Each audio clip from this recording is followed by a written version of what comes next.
এই ভিডিওটিতে আমরা আলোচনা করব নবম দশম শ্রেণীর গণিত বইয়ের অধ্যায় 17 পরিসংখ্যান নিয়ে। এই সিরিজের উপর এটি হচ্ছে আমাদের 12 নং ভিডিও। প্রচুরক বা মোড। অষ্টম শ্রেণীতে আমরা শিখেছি যে কোনো উপাত্তে যে সংখ্যা সর্বাধিকবার উপস্থিত থাকে সেই সংখ্যাই উপাত্তের প্রচুরক। একটি উপাত্তের এক বা একাধিক প্রচুরক থাকতে পারে। কোনো উপাত্তে যদি কোনো সংখ্যায় একাধিকবার না থাকে তবে সেই উপাত্তে কোনো প্রচুরক নেই। এখানে সূত্র ব্যবহার করে কীভাবে শ্রেণীবিন্যস্ত উপাত্তের প্রচুরক নির্ণয় করতে হয় তাই আলোচনা করা হলো। শ্রেণীবিন্যস্ত উপাত্তের প্রচুরক নির্ণয়। প্রচুরক নির্ণয় সূত্রটা কি দেখো, L plus F1 divided by F1 plus F2 into H, যেখানে L মানে কি প্রচুরক যে শ্রেণীতে অবস্থিত সেই শ্রেণীর নিম্নমান। হ্যাঁ, আমাদের মৌলিক নির্ণয়ের মতোই।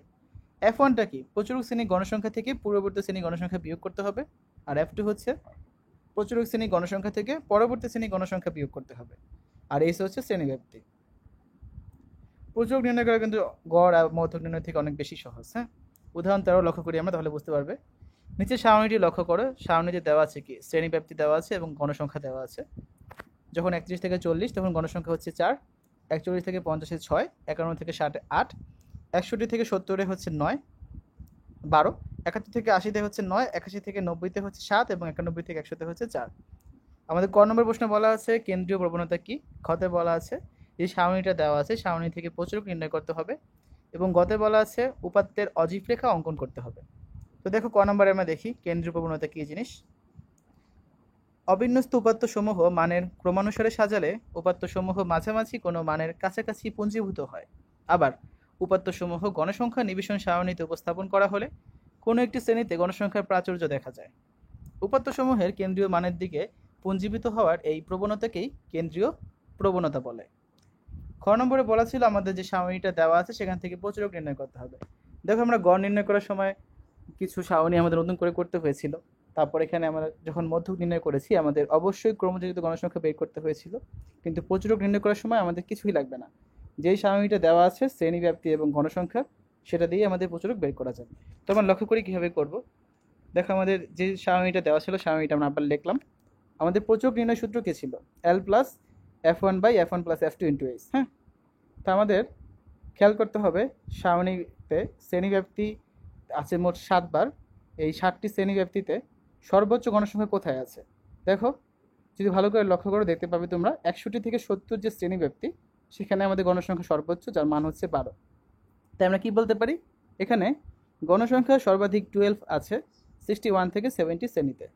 অর্থাৎ আমরা কি জানি এল এর মান হচ্ছে যে শ্রেণীতে মোট প্রচুরক অবস্থিত সেই শ্রেণীর নিম্নমান। তাহলে 61 থেকে 70 যদি আমাদের প্রচুরক শ্রেণীটা হয় তাহলে নিম্নমান কত, অবশ্যই 61। তাহলে আমি এল এর মান নিয়েছি কত, 61। এখন দেখো আমরা F1 এর মান কি জানি, এই যে প্রচুরক শ্রেণীটা আছে সেই শ্রেণীতে যে গণসংখ্যা আছে অর্থাৎ 61 থেকে 70 শ্রেণীতে গণসংখ্যার মান কত, 12।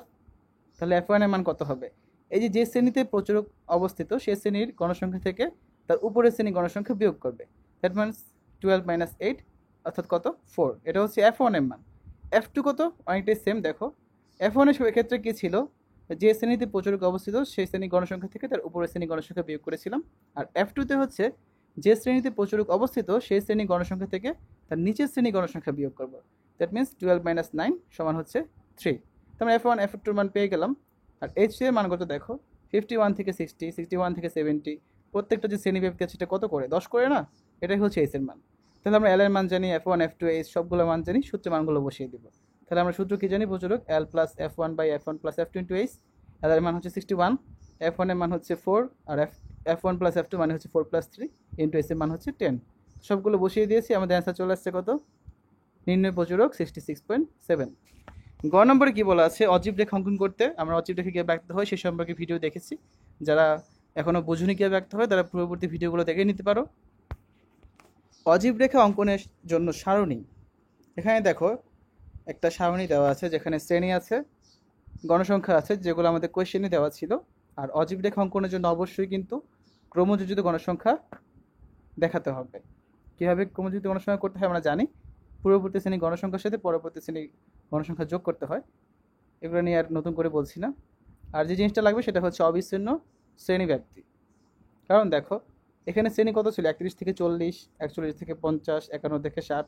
তো আমরা এটা কী লিখেছি, অবিচ্ছিন্ন শ্রেণীব্যাপ্তি 30 থেকে 40, 40 থেকে 50, 50 থেকে 60 এভাবে করে। হ্যাঁ, এক্স অক্ষ বরাবর অবিচ্ছিন্ন শ্রেণীব্যাপ্তি সুবিধাজনক একক নিয়ে যেখানে ছেদ চিহ্নটি 0 থেকে 30 বোঝায় এবং ওয়াই অক্ষ বরাবর ক্রমযোজিত গণসংখ্যা ক্ষুদ্রতম বর্গের প্রতি বাহুর দৈর্ঘ্যকে 5 একক ধরে শ্রেণীর ঊর্ধ্বসীমা বরাবর বিন্দুগুলো চিহ্নিত করি। অতঃপর এক্স থেকে 30 থেকে চিহ্নিত বিন্দুগুলো সাবলীলভাবে যোগ করি। এটা নির্ণয় অজীব রেখা। আমরা ছবিটা দেখি, দেখো এখানে আমরা অবিচ্ছিন্ন শ্রেণীসীমা মানগুলো বসিয়েছি 30 থেকে 40, 40 থেকে 50, 50 থেকে 60, এবার গণসংখ্যা বসিয়েছি। 30 থেকে 40-এ কত ছিল খেয়াল করো, এখানে আমাদের ক্রমযোজিত গণসংখ্যা ছিল 4, 41 থেকে 50-এ ছিল 10, 51 থেকে 60-এ ছিল 18, খালি মানগুলো এখানে বসিয়ে দিব। আরেকটা ব্যাপার হচ্ছে আমাদের যে ক্রমযোজিত গণসংখ্যা আছে সেটা সবসময় কী হয়, ক্রমবর্ধমান হয়, তাই অজীব রেখা সবসময় কী হবে, ক্রমবর্ধমান হবে। অজীব রেখা কিন্তু কখনোই উপর থেকে নিচে নামবে না, বা বাড়বে কমবে আবার বাড়বে আবার কমবে এমন কিছু হবে না। অজীব রেখা সবসময় এক্স অ্যাক্সিসের বা এক্স অক্ষের সাপেক্ষে ওয়াই অক্ষের দিকে বাড়তি থাকবে। এটা হচ্ছে অজীব রেখার একটা বৈশিষ্ট্য।